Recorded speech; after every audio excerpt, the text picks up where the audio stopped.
Halo orang muda Katolik dimanapun kalian berada.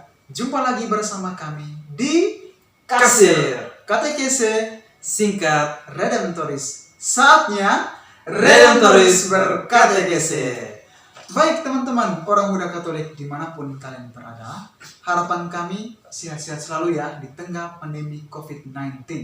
Kami juga sehat-sehat selalu dan Amin. kita mendoakan agar dunia kita, khususnya negara kita Indonesia, terhindar dari COVID-19 yang tidak stabil ya Saudara Ansel ya, Amin, amin, yang kita amin. hadapi saat ini. Nah, Saudara Ansel, rupa-rupanya sudah lama sekali kita tidak muncul di dunia entertainment di Benar sekali. channel YouTube kita Kasir ya, sudah beberapa minggu ya, bahkan bulan. Ya tentu dengan berbagai macam alasan dengan situasi kita pandemi ini sehingga kita tidak terlalu harus berbicara dan kita berdiskusi bersama, kita harus jaga jarak dan sebagainya.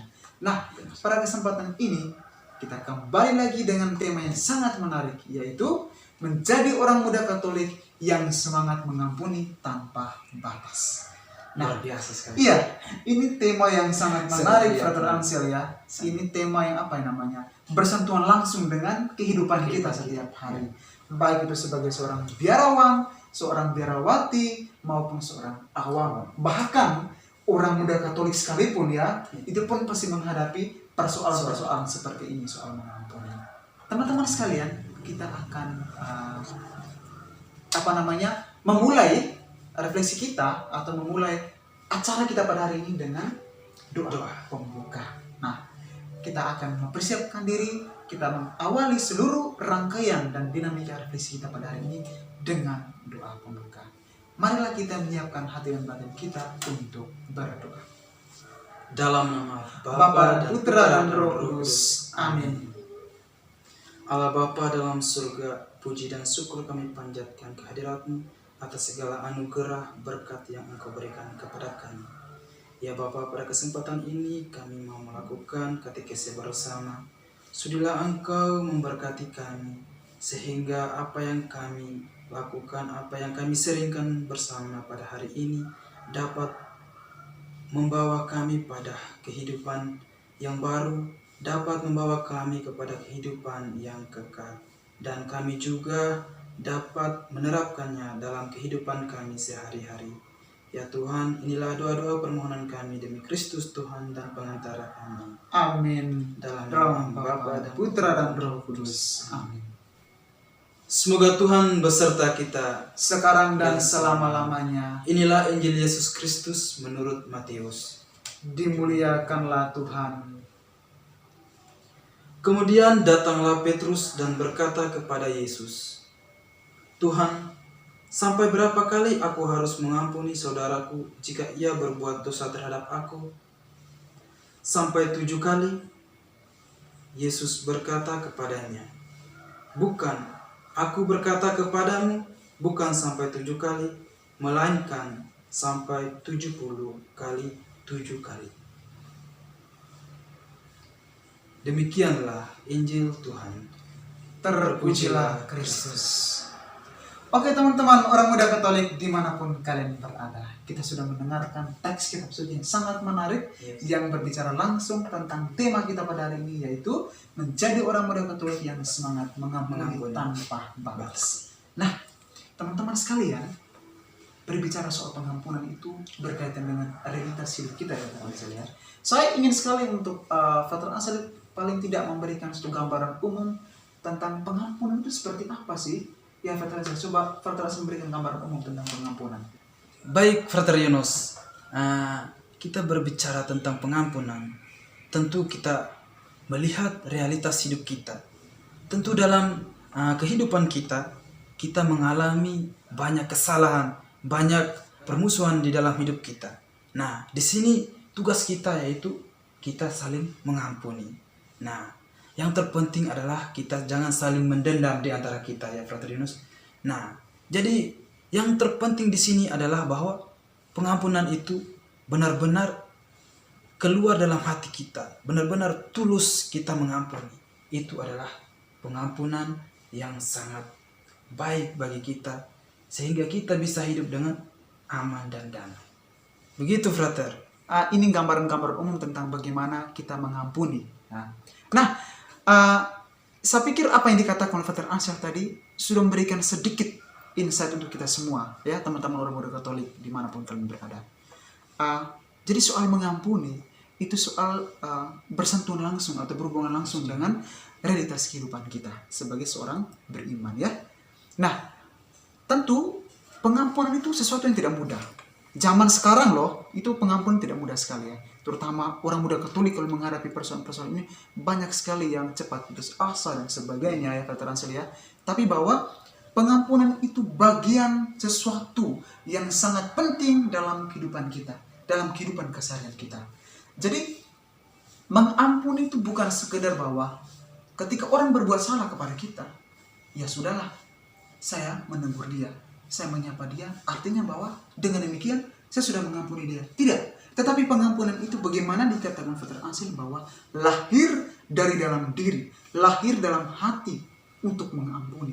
Sehingga ketika orang yang berbuat salah kepada kita itu, mereka juga merasakan, wah ada damai gitu ya, ada sukacita gitu ya. Oh ternyata orang ini sudah mengampuni saya. Nah, terbukti dalam kehidupan kita saling mencintai, saling menyayangi, itu bagian dari efek dari pengampunan itu sendiri. Sehingga orang merasakan juga damai.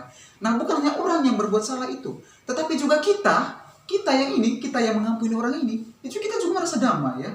Ada sukacita dalam diri kita. Ya Tuhan, saya sudah mengampuni dia yang berbuat salah kepada saya, gitu kan? Kan ada sukacita. Tetapi terkadang itu sangat kontroversi sekali ya dengan kehidupan kita. Prinsipnya itu pada umumnya itu orang mengatakan, kamu yang berbuat salah, toh kenapa harus saya yang terlebih dahulu mengampuni, ya? Sebenarnya kamulah yang terlebih dahulu mengampuni saya ataupun memberikan atau datang kepada saya dan meminta maaf. Nah, Injil pada hari ini Yesus mengatakan bahwa pengampunan itu bukan soal pengampunan itu hanya sebatas itu saja, tetapi pengampunan itu terus menerus 70 kali 7 kali. Artinya bahwa pengampunan itu tanpa batas, tidak bisa dihitung, ya. Coba Frater Ansel bisa coba 70 kali 7 kali. Itu kira-kira gimana tuh? Jauh melampaui sekali, ya. Jadi pengampunan itu tanpa batas, secara terus menerus. Nah, bukan berarti bahwa hari ini saya mengampuni kamu, saya memaafkan kamu, tapi saya memberikan kesempatan kepada kamu yang kedua kali. Ketika kamu berbuat salah lagi yang kedua kali, saya tidak akan mengampuni kamu. Bukan itu yang dimaksudkan Yesus pada hari ini. Tapi semua pengampunan itu secara terus menerus. Orang kalau misalnya mereka berbuat salah kepada kita, itu setiap hari, setiap bulan, setiap tahun, ataupun setiap minggu sekalipun, tetap pengampunan itu akan selalu ada dalam diri kita. Nah, Yesus hadir bersama kita pada kesempatan dalam Injil Matius membicarakan kepada kita soal pengampunan tanpa batas. Baik orang muda Katolik dimanapun kalian berada, pada satu poin penting dari semua refleksi kita bahwa pengampunan itu tanpa batas. Pengampunan itu lahir dari dalam diri kita, pengampunan itu akan ada secara terus menerus. Nah, begitu Frater Ansel, refleksi kita pada hari ini kita pada hari ini. Dan itu sesuatu hal yang sangat penting dalam kehidupan kita sehari-hari. Dan Frater Yunus, saya tambahkan satu lagi poin, yaitu tentang kita jangan saling dendam satu sama lain. Baik. Karena kita saling mendendam, itu akan membuat hidup kita menjadi beban. Kita beban akan permasalahan yang kita hadapi. Nah, makanya apapun persoalan, apapun permasalahan, yaitu kita saling mengampuni. Ya, itu yang lebih penting. Iya, benar. Yang lebih penting itu jangan saling mendendam antara sesama kita. Iya. Karena kalau dengan mendendam itu kan ada luka batin, ada luka batin dalam diri kita, dan itu akan orang bilang sakitnya tuh di sini gitu ya. Ada bekas ya dalam diri kita, dan itu tidak akan hilang dalam perjalanan hidup kita sampai kamu tua pun, umur berapa, bahkan saya mati pun itu akan tetap tersimpan. Karena orang bilang luka di hati itu lah. Kayak kalau misalnya kamu terasa kalau paham gak kalau misalnya orang kalau saling mencinta gitu kan, tiba-tiba aku minta putus gitu kan, ada luka gitu. Ini pengampunan juga kan seperti itu. Jadi itu bagian bagaimana kita juga harus betul-betul mengontrol diri kita, dan kita harus bagaimana membawa diri kita untuk perjalanan atau tahap kehidupan kita selanjutnya. Jadi itu tema-tema penting kita tadi kita sudah sampaikan. Semoga ini semua berkenan dengan orang muda Katolik dimanapun Anda berada. Dan satu permintaan lagi bahwa itu kita harus praktekkan dalam kehidupan kita. Nah, supaya apa yang kita dengarkan pada hari ini bisa kita imani, bisa kita jalankan dalam keseharian hidup kita. Halo orang muda Katolik dimanapun kalian berada. Nah, setelah kita mendengarkan sabda Tuhan, kita merenungkan bersama ya Pater Ansel ya, lalu kita berdinamika bersama, pada kesempatan kita akan mengakhiri seluruh rangkaian acara kita pada hari ini dengan doa penutup. Maka kita akan memulai dan kita akan menyiapkan hati dan batin kita untuk berdoa. Marilah kita berdoa. Dalam nama Bapa dan Putra dan Roh Kudus. Amin. Allah Bapa dalam surga, terima kasih atas segala anugerah berkat yang Engkau berikan kepada kami. Semoga katekese pada kesempatan ini membawa perubahan dalam diri kami, sehingga kami saling mengampuni satu sama yang lain, agar kami tetap hidup dalam kebersamaan, hidup dalam komunitas yang saling mencintai.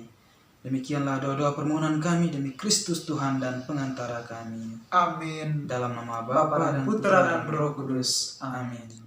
Baik teman-teman, orang muda Katolik dimanapun kalian berada, kita sudah mengakhiri seluruh rangkaian acara kita tadi dengan doa penutup.